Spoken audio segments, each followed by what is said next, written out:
Asalaamu calaykum. Mandiqada bariga dhexe miyay iyadu wajihi doontaa mid ka mid ah dagaaladii ugu adkaa ama dagaalkii ugu dambeeyay ee baabi'in lahaa. Iran miyay xiri doontaa gebi ahaanba marinka Hormuz. NATO suurtagal ma tahay inay dagaalkan qayb ka noqoto oo ay ku soo biirto. Falanqaymo iyo waliba faahfaahin ugu waaweyn wargeysyada ugu waaweyn caalamka iyo waliba markaasi qorayaal caan ah ayaa warbixino kala duwan iyagu ka qoray. Waxaan eegi doonaa bal wadamada reer galbeedku maxay ka leeyihiin sida ay wax u socdaan. Iranse tallaabadaasi ma qaadi doonta. Maqaladii ugu waaweynaa iyo wargeysadii ugu waaweynaa waxyaabihii ay ka hadleen ayaan eegi doonaa. Haddii aad nagu cusub tahay halkani waa Caalamka TV, fadlan subscribe saaro channelka, sii share garee saaxiibadiina la wadaaga. Aanu ku bilownay. Baarlamaanka dalka Iran waxay si rasmi ah u soo jeediyeen in wadanka markaasi marxalad dagaal loo jiheeyo ugu yaraanna la xiro marinka Hormuz. Arrintu hadda waxay ka go'daa oo hortaala golaha ammaanka sare ee dalka taasoo go'aamin doonta isla markaana odaga u go'aan ku duugi doono waa Khamenei ama xitaa qaybo ka mid ah awoodihiisa uu ku wareejiyay qayb taliyaasha ciidamada taasoo fududeyn karta in dalkaasi meel kale u jeesto. Dadku way ku kala qaybsan yihiin markaad fiiriso wadamada Carabta iyo waliba guud ahaan dadka caalamka oo dhanba marka la eego waa lagu kala qaybsan yahay. Wadamada reer galbeedku kala qaybsanaan badan kama jirto marka la eego marka laga tago gudaha Mareykanka, laakiin wadamada Carabta markaad fiiriso kuwa Islaamka way ku kala qaybsan yihiin si lamid ah warbaahintooduna way ku kala qaybsan yihiin. Qaarkood waxay u arkaan in Iran wax badan aysan gaarin, guuldarro aysan gaarin, isla markaana weerarkaasi uusan ka dhignayn mid gebi ahaanba baabi'iyay halkii lagu bacriminaya ama yaaleen qalabkii loogu talagalay in uraniumta takhsiib loogu sameeyo ama lagu bacrimiyo markaasi.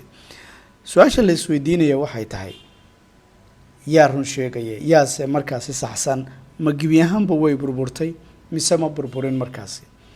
dadka qaarkood waxay u daliishanayaan in goobtu holac badan uusan ka bixin, qiiq badan uusan ka bixin. dabcan goobtu waa la weeraray waa sax, laakiin marka aad fiirisid gantaalka lagu weeraray waa mid ka mid ah gantaalada ugu casrisan ama kan marka hooyada qumbuladaha kan loo yaqaano waa P2.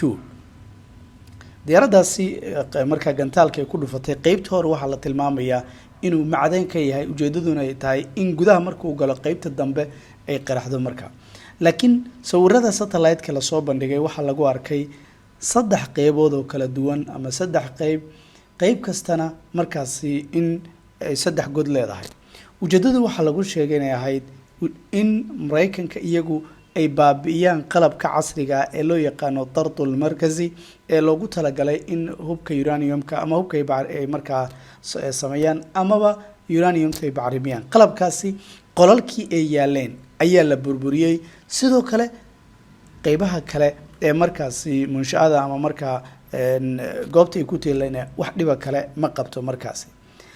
haddii qalabkaasi la baabi'iyo waxay ka dhignaanaysaa ugu yaraan 5 ilaa 6 sano oo kale Iran inay u baahnaanayso in ay meeshii iyadu shalay taagneed ama markaasi ka hor weerarka intay taagneed inay soo istaagto. waa haddii gebi ahaanba la burburiyo.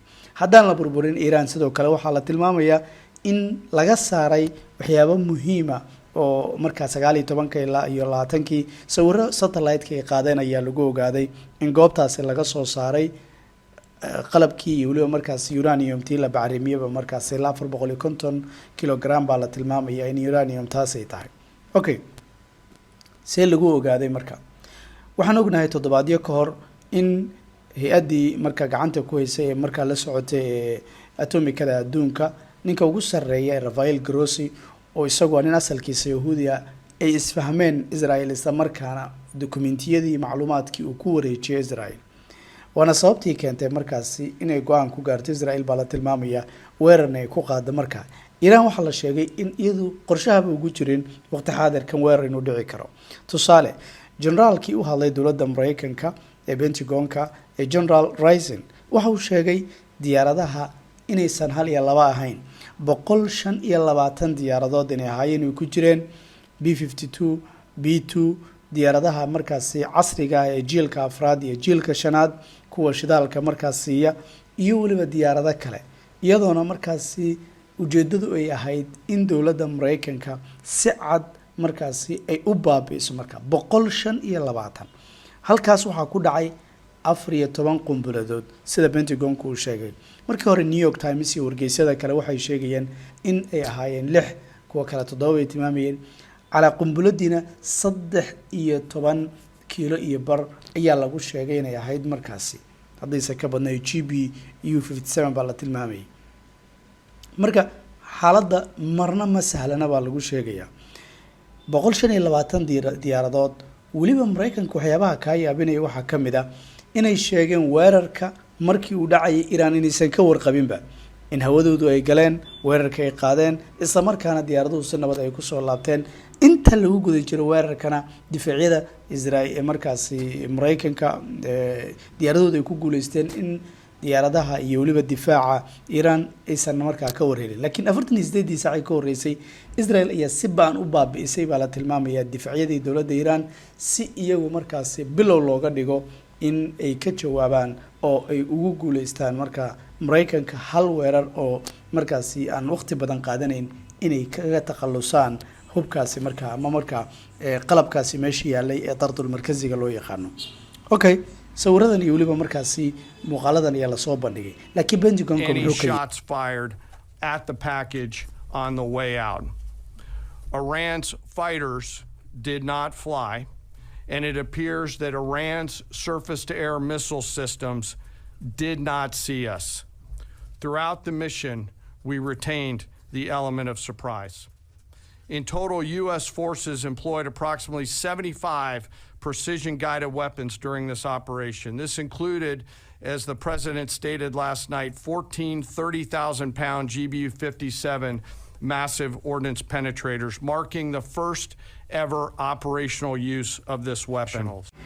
طبعا ضد بدن oo Mareykanka waliba qaybaha siyaasadda markaas ama hore ugu soo jiray madaxweynayaal ha noqdeen oo kamid ahaa Bill Clinton iyo kala waaweyn waxay qabaan talaabadan ay ahayd qariska toornimo ama mid lagu degdegay markaas macquul ma tahay madaxweynayaashii soo maray dhamaantood inay go'aankan qaadan waayaan ee Trump isagu qaato go'aankan wuxuu ahaa mid qariska toornimo mid waali ah mid aan cidna filaynin markaas xitaa mas'uuliyiinta waxa la tilmaamayaa go'aan shakhsi ah oo ku raali gelinaya Netanyahu inuu ahaa Trump isagu qaatay okay Mareykanka hadii uu markaasi fashilmay wargeysyada waxay ku leeyahay hadii uu fashilmay Iran uma baahna inay argudasho samayso laakiin si kastaba Iran waxay ku leedahay madax banaanidan ayaa lagu soo xadgudbay jawaabteedana waa la arki doonaa Trump go'aanka waa uu qaatay foreign policy maqaal dheer ayaa lagu daabacay John Holt Walner waa mid ka mid ah kuwa markaasi ku daabaca marka maqaalada iyo waliba qoraalada wuxuu leeyahay go'aanku wuxuu horto mid qatar badan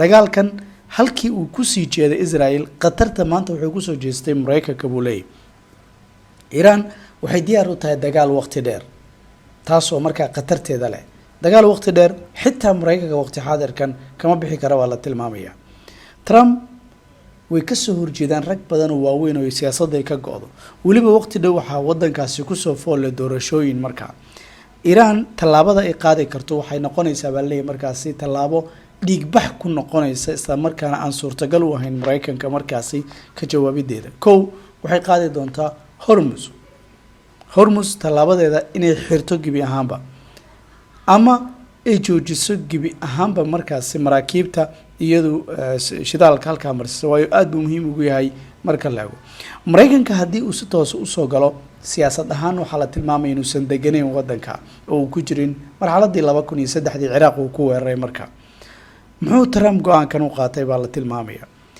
go'aankan wuxuu yiri 2 jeer ayuu qaatay oo 2 jeer ayuu isagu qiyaanay dhawaan wuxuu tilmaamay 2 toddobaad wada hadala ka horna wada hadal markaas inta uu isagu yiri ayuu baabi'iyay marka geesta kale wargeyska Politico waxay tilmaamaysaa Iran inay ka jawaabayso laakiin waxa leedahay hadii Iran ay ka jawaabayso maxaa u furan saddex dhinac bay ku tilmaamaysaa in Politico ay markaas Iran weerar ku qaadi karto kow saldhigyada ciidamada Mareykanka ay ku leeyihiin gacanka yani wadamada gacanka oo dhan ha noqdo Sacuudiga ha noqdo Bahrain ha noqdo markaas Qatar saldhigyo badan baa jira xitaa Ciraaq saldhigyo Mareykanka ku leeyahay marka labo marinka Hormuz waxa la tilmaamayaa in gacankaasi aad muhiim ugu yahay xitaa marka la eego wadamada Yurub ayaa qatarta la soo gali kara marka la eego dagaalkan qayb ka noqon kara wasiirka arrimaha dibadda dawladda Mareykanka oo isagu hadlay wuxuu sheegay dagaalkan in kaliya Mareykanka uusan ku ahayn hadii ay talaabadaasi qaado dawladda Iran